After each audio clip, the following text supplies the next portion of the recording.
ආයිබෝවන් නීතිඥ පොලිස් ගැටුමේ නවතම තත්ත්වය. ඇත්තටම අපිට පෙනී යන වන්නිනායක කියන පුද්ගලයා නීතිය නමන්න උත්සාහ කරන වගා. ඒකට හේතුව තමයි මෙම සිදුවීමට අදාළ සියලුම වීඩියෝ පට අපි මුලින් දුටුවා. එහිදී අපි පොලිස් නිලධාරියා වැරද්දක් කරලා නැහැ කියන්නේ අපි දැක්කේ නැහැ. වීඩියෝ පට වලට අනුව පොලිස් නිලධාරියා නිවැරදි, නීතිඥයා කියාගත්ත වන්නිනායක වැරදි. ඉතින් ඒක නිසා තමයි රටේ සම්පූර්ණ ජනතාව අර පොලිස් නිලධාරියා පැත්තට ගියේ. ඉතින් එයිදී මුලින් නීතිය හරියට ඇත්තටම ක්‍රියාත්මක වුණේ නැහැ. දකින්න විදිහට අපි ගරු අධිකරණයට ගරු කරනවා.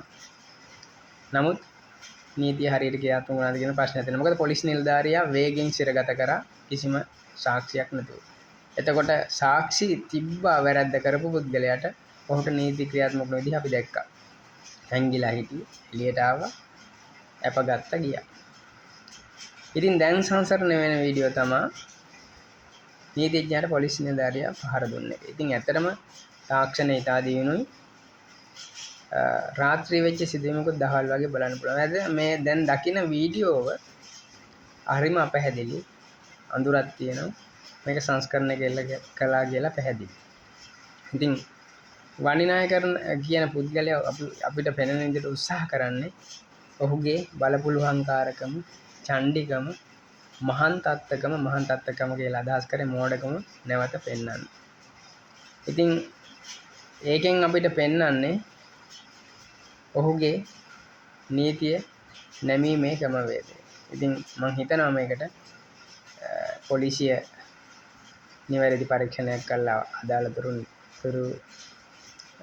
උසාවියට ඉදිරිපත් කරයි කියලා. එතකොට නිවැරදි තීන්දුවක් ලැබෙයි කියලා අපි විශ්වාස කරනවා. අධිකරණයට අපි ගරු කරනවා. මේ තීන්දුව දිහා අපි බලාගෙන ඉන්නවා. නිවැරදි තීන්දුවක් ලැබෙයි කියලා විශ්වාස කරනවා. මොකද නීතිය හැමෝටම එකක් වෙනවා. මුලින් අපිට මේ සිදුවීමේදී ලැබිච්ච තීන්දුව අනුව අපිට පෙළී ගියේ නීතියේ උස්මිති බවක් තියෙනවා කියලා. හැබැයි ඉදිරියේදී අපි හිතනවා නිවැරදි තීන්දුවක් ලැබිලා නීතිඥ වන්නිනායක කියන පුද්ගලයාට එරෙහිව නීතිය නිවැරදිව ක්‍රියාත්මක වෙයි කියලා. ඉතින් මේක රටටම වැරදි පූර්වාදර්ශයක්. ඒකට හේතුව තමයි මේක රටේ ඉන්න ළමයි දැක්කා, ඉගෙන ගන්න ළමයි දැක්කා. ඉතින් මේකේට නීතිය හරියට ක්‍රියාත්මක වුනේ නැත්නම් අපිට පැහැදිලිව පෙනී යන්නේ නීතිය උස්මිටි බව සහ අර මේ මහාන් තත්ත්වකම තියෙන පුද්ගලයන් ඉන්න මේ රටේ අපි තමයි වැඩෝ කියලා හිතන්නේ. එතකොට උන්ට සාධාරණයක් වුණා කියලා විශ්වාස කරනවා. උන්ට නීතිය ක්‍රියාත්මක වෙන්නේ නැහැ මේ රටේ කියලා පැහැදිලි වෙනවා. ඒ නිසා අපි ඉදිරියේදී මේක දිහා පැහැදිලිව බලන්න රටේම මිනිස්සු බලාගෙන ඉන්නවා. මේකට හරියට නීති ක්‍රියාත්මක වෙයි කියලා විශ්වාස කරනවා ගරු අධිකරණේ. නැත්තම් මේක ඉදිරියේදී ලොකු ප්‍රශ්නයක් දක්වා යන්න පුළුවන් කරුණක්.